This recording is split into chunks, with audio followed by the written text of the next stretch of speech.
ప్రపంచం టెక్నాలజీ అంటూ దూసుకుపోతున్న ఈ కాలంలో కనీసం ఆలు చెప్పేందుకు బడులు కూడా లేని దుస్థితి ఉందంటే ఎవరైనా నమ్ముతారా?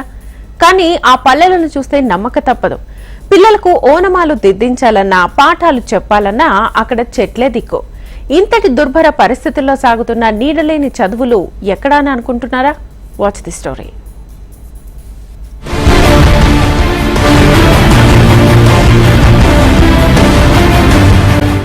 ఇక్కడ కనిపిస్తున్నది ఛత్తీస్గఢ్లోని బీజాపూర్ జిల్లా కొత్త కోరమ్మ పాఠశాల.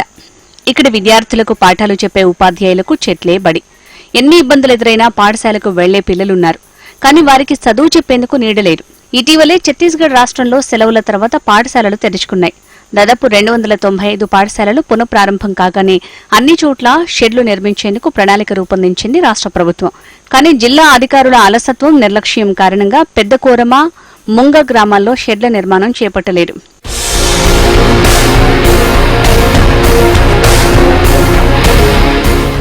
జిల్లా కేంద్రానికి కేవలం 25 కిలోమీటర్ల దూరంలో ఉన్న పెద్ద కోరమ, ముంగ గ్రామాల్లో ఇప్పటికీ పాఠశాల భవన నిర్మాణానికి నోచుకోవట్లేదు.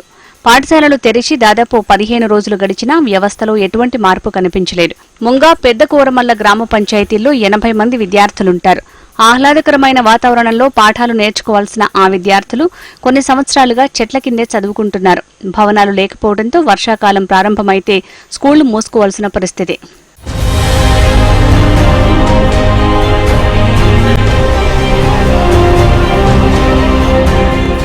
ఇక ఇక్కడ భవనాలు కూడా లేకపోవడంతో టీచర్ల కొరత కూడా ఉంది. గత 17 ఏళ్లుగా పెద్ద కొరమ గ్రామంలో మూతపడిన 2 పాఠశాలల్ని అదే గ్రామస్తుడు టీచర్గా ఉద్యోగం పొంది మళ్లీ నిర్వహిస్తున్నాడు.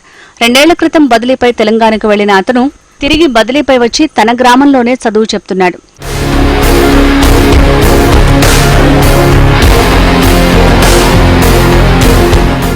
నేటి బాలలే రేపటి పౌరులు.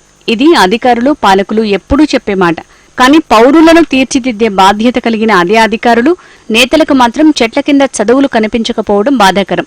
విద్యార్థులు ఎంత ఇబ్బంది పడుతున్నా పట్టనట్టు వ్యవహరిస్తున్న అధికారులు ఎప్పుడు మారుతారు, తమ బతుకులు ఎప్పుడు మారుస్తారు అని ఎదురుచూపులు చూస్తున్నారు ఆ గ్రామస్తులు. తమ పిల్లలు చదువుకునేందుకు ఇప్పటికైనా జిల్లా యంత్రాంగం కదలి రావాలని కోరుతున్నారు.